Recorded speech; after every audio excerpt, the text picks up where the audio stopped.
Hello. Yes, we welcome you back to PSSB, Physical Sciences. Silver bullet with me, Richard here. Then we are looking at this question. It says that consider the reaction below. So this is the reaction. It's between magnesium and hydrochloric acid. And the question says that complete the word equation above. Okay, yes, completing involves identifying the product. So what do we have here? Let us just work out what the product will be.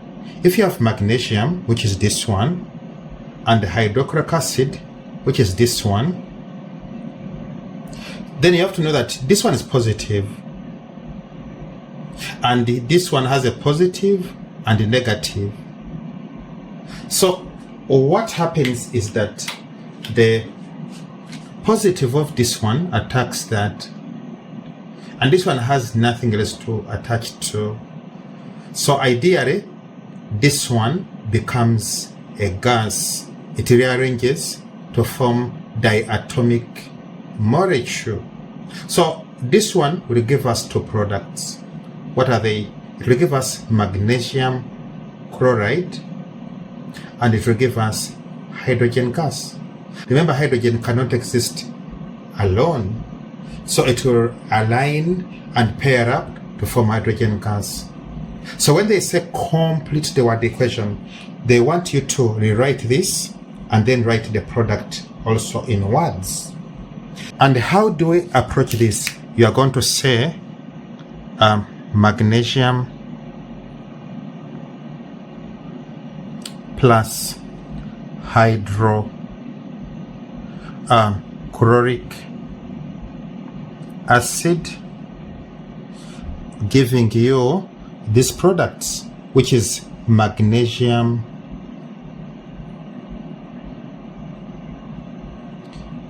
chloride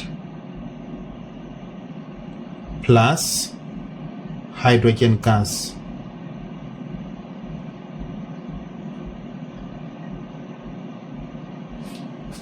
Yeah, that's the word equation. Yeah, then we come to this question. It says that rewrite the equation above using symbols and balance it. Okay, so the symbol for magnesium is Mg. The one for hydrochloric acid is HCl.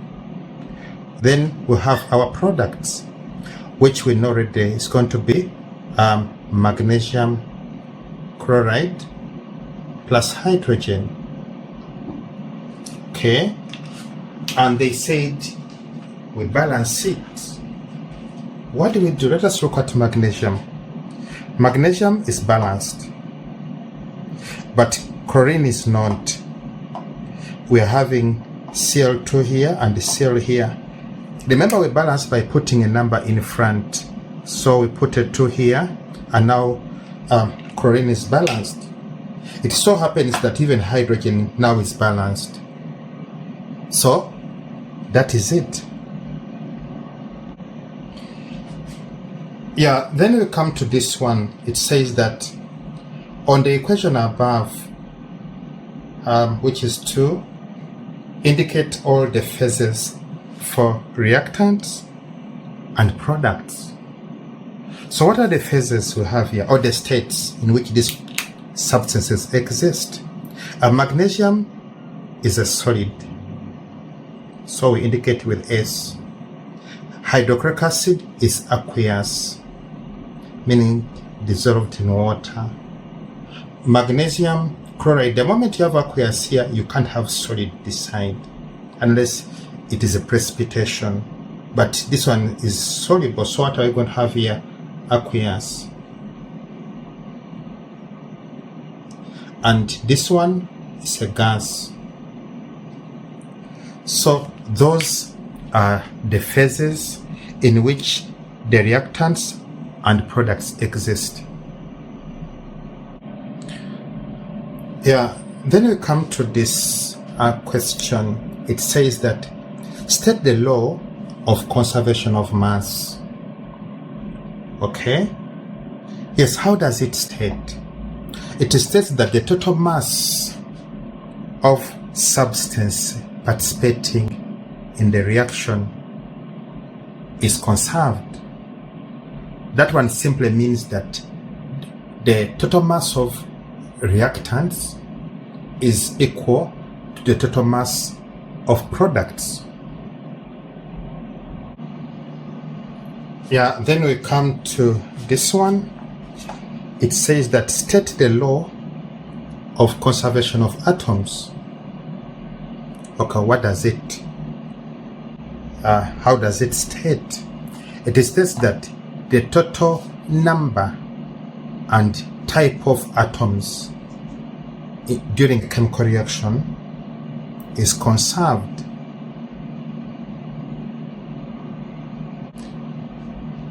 Yeah, that is it. This simply means that the type of atoms and the number of atoms you start with during a chemical reactions are the type and the number of atoms you are going to end with at the end of chemical reaction. No matter is created, so you can't have nitrogen and end up with sulfur. Yeah, now we come to this question. It says that consider the balanced reaction between magnesium and hydrochloric acid and prove that the law of conservation of mass or atoms is conserved. Okay, how do we go about this? Okay, first of all, let us look at the balanced equation. Okay, it's going to be magnesium plus hydrochloric acid, giving you magnesium chloride plus hydrogen. You balance by putting a 2 here. Yeah, that's it. Okay, now it's balanced. Yeah, then we come to this question. It says that state the law of constant composition. Yes, how does it state? Okay, before we start, I want you to tell you that before we proceed, I need to tell you that this one applies to a compound, a given compound. And it states that in every compound, the elements combine in a given. Yeah, this one states that in any chemical compound, the elements always combined in a specific ratio, irrespective of the source or method of preparation. Implication is that the ratio of the atoms inside the compound is always fixed. It doesn't matter whether the compound was prepared by method A or method B, it is fixed. Okay, then we come to this question. It says that use the compounds water and ammonia to explain how the law of constant composition is applied. Okay, let's start with water.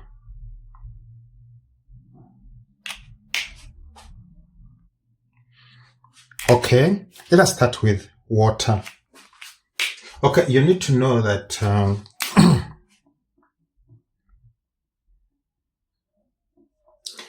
water has its molecules written as H2O, implying that one oxygen atom has 2 hydrogen attached to it. This is true for all the pure waters anywhere, irrespective of the source, irrespective of the method of preparation. It will always be, the ratio will always be 2 to 1. 2 hydrogen combining with 1 oxygen, and it will not have any other element. So you see, we have the ratio of 2 hydrogen to 1 oxygen and not any other element. Yeah, next we go to ammonia.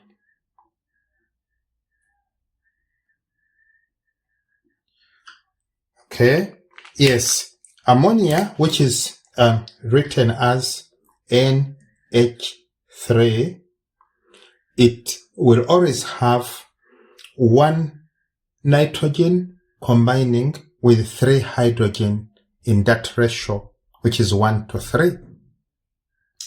And this is what we will have. And it will not have any other, if it's pure, it will not have any other element in it. Yeah, so the ratio is going to be 1 to 3, as this one is going to be 2 to 1. Fixed and absolute if the compound is pure. And with that, I would like to thank you for your time. The channel is PSSB, Physical Sciences, Silver Bullet with me, Richard here.